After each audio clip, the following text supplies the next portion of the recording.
Baik, Assalamualaikum warahmatullahi wabarakatuh. Selamat pagi, salam sejahtera untuk kita semua. Anak-anak dari SMPN 74 Jakarta Timur, khususnya dari kelas 8E sampai H ya, FGH. Kembali lagi kita bertemu di pembelajaran PPKN ini di bab 2 pertemuan keempat ya, subbab keempat. Tak lupa pula pada hari ini kita harus sama-sama bersyukur ya, masih disehatkan, masih diberi semangat untuk sama-sama belajar. Nah, di pertemuan subbab keempat ini dengan tema melaksanakan dan mempertahankan Undang-Undang Dasar 1945, kita akan belajar di bab 2 pertemuan terakhir sebelum mengikuti PTS ya, pekan tengah semester nanti. Kita merefleksi kembali pertemuan kita sebelumnya.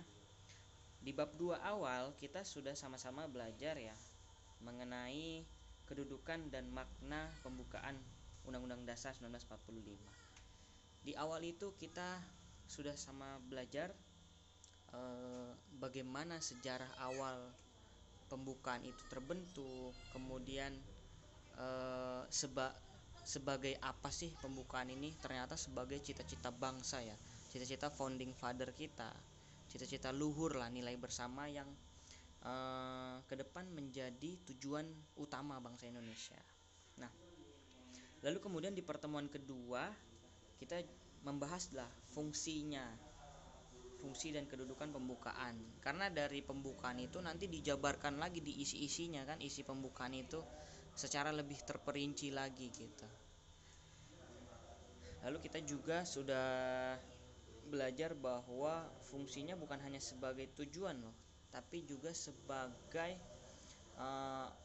pemersatu kita lah, sebagai bukti awal kemerdekaan bangsa Indonesia. Lalu selanjutnya di pertemuan ketiga kita belajar ya sistematika peraturan perundang-undangan itu dalam sistem hukum nasional. Kita mengetahui tata urutan perundang-undangan di Indonesia. Yang paling tinggi apa? Ya, pembukaan betul UUD 1945 hingga yang paling rendah. Kita belajar semua urutannya ya. Lalu pertemuan pada hari ini yang terakhir subbab keempat, setelah kita mempelajari haruslah kita bisa dong melaksanakannya dan juga mempertahankan pembukaan UUD 1945 itu sendiri. Kita lanjut ke materi. Nah, kenapa sih kita harus melaksanakan dan mempertahankan UUD 1945 itu? Pertama, kita harus tahu bahwa Undang-Undang Dasar atau konstitusi itu memiliki dua sifat anak-anak. Yang pertama, konstitusinya dapat diubah, yang kedua tidak dapat diubah. Nah, kalau konstitusi UUD 1945 punyanya Indonesia dapat diubah karena kita mengetahui Undang-Undang Dasar kita pernah diamandemen oleh MPR gitu. Jadi dapat diubah. Namun ini kita bisa lihat buktinya terdapat dalam pasal 37 Undang-Undang Dasar Negara Republik Indonesia. Namun untuk mengubah itu telah ditetapkan syarat-syaratnya. Untuk mengubah minimal anggota MPR harus 2/3 anggota yang hadir dan menyetujui proses perubahan Undang-Undang Dasar tersebut.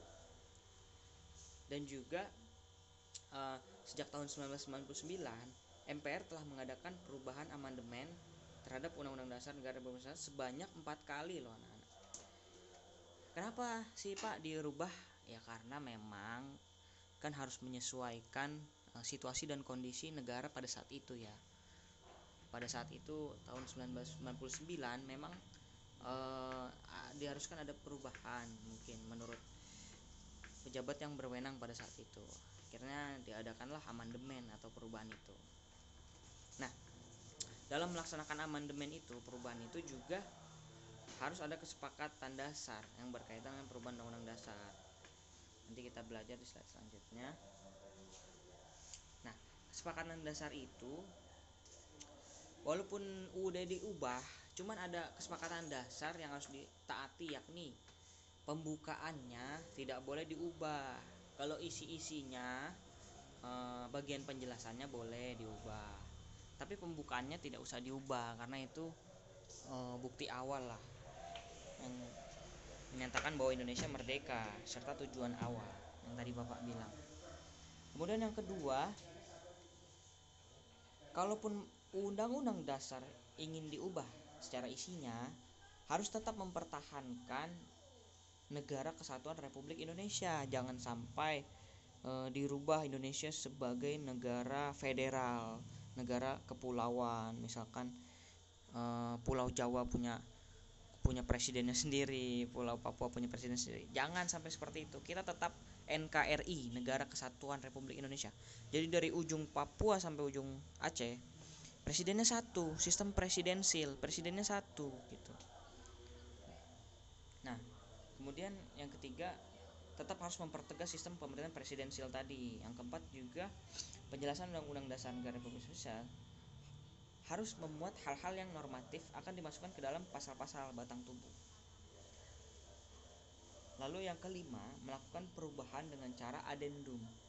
Jadi Majelis Permusyawaratan Rakyat sebagai lembaga yang berhak mengubah UUD itu telah menyepakati tidak mengubah pembukaan UUD 1945. Nah, itu yang dimaksud cara adendum seperti itu.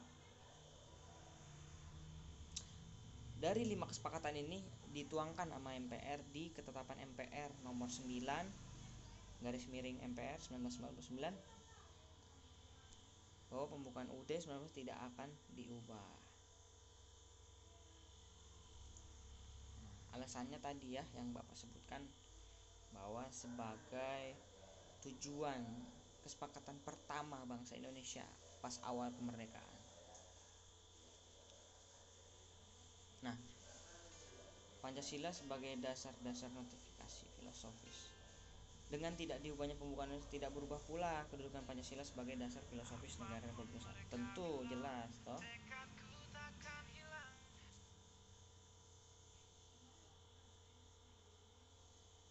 Lalu perubahan sistem dan lembaga untuk menyusun cita-cita berdasarkan nilai-nilai Pancasila. Institusi negara seperti lembaga legislatif atau Dewan Perwakilan Rakyat maupun lembaga peradilan, kehakiman itu dapat dirubah gitu. Misalkan hakimnya mau diganti siapa aja, bisa dirubah, atau jenis peradilannya mau diganti seperti apa itu bisa dirubah. Tapi yang nggak boleh dirubah ya bentuk-bentuk dasar awalnya seperti Pancasilanya ada 5, tidak boleh dirubah gitu. Dasar negara yang menjiwainya itu tidak boleh dirubah gitu. Karena kalau dasarnya saja sudah dirubah, otomatis itu menghancurkan kesepakatan awal dan sama aja membubarkan NKRI seperti itu. Nah, jadi anak-anak, hal-hal yang seperti tadi tentunya harus dihindari oleh seluruh bangsa Indonesia. Dengan cara apa? Nah, itu kita harus tetap menghayati, mendukung dan mengamalkan atau melaksanakan itu pembukaan Undang-Undang Dasar Negara Republik Indonesia tahun 1945. Yang di dalamnya itu terdapat dasar negara Indonesia, ya Pancasila itu yang kemarin anak-anak udah baca. Itu jangan sekedar baca, tapi harus dihayati, dimaknai. Oh, dipahami ya, ternyata cita-cita kita sebagai bangsa Indonesia seperti ini gitu. Lalu pelaksanaannya juga tidak kalah penting ya anak-anak.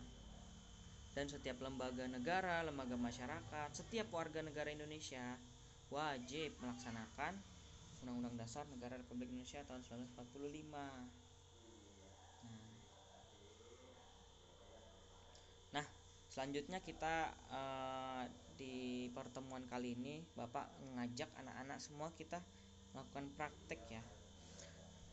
Nanti anak-anak silakan baca lagi pembukaan UUD-nya, baca, cermati, lalu anak-anak lakukan kegiatan di sekitarnya yang positif ya, yang usahakan sesuai lah dengan isi pembukaan itu ya tujuannya, itu ya. Misalkan yang pertama kan di pembukaan tuh di Pancasila adalah ketuhanan yang Maha Esa. Anak-anak mencontohkannya bisa jadi dengan cara setiap hari rajin beribadah loh, taat melaksanakan ibadah sebagai makhluk bertuhan gitu. Atau yang lainnya, ketika di rumah sering bermusyawarah sama orang tua, sama adik, kakak untuk hal-hal kegiatan di rumah, misalkan untuk jadwal piket nyapu nih di rumah atau apa. Nah, itu silahkan anak-anak lakukan, kemudian minta tolong didokumentasikan ya, di foto atau video lah ya. Dan itu nanti dikasih kata-kata ajakan lah, ajakan yang positif. Kemudian kirim ya ke link Google Classroom yang nanti Bapak sediakan. Insya Allah akan Bapak nilai untuk menjadi tambahan penilaian keterampilan anak-anak. Baik, sampai di sini. Silakan kalau ada yang mau diskusi langsung tanyakan hari ini ya, kita belajar sampai jam 1 siang. Terima kasih dari Bapak. Assalamualaikum warahmatullahi wabarakatuh.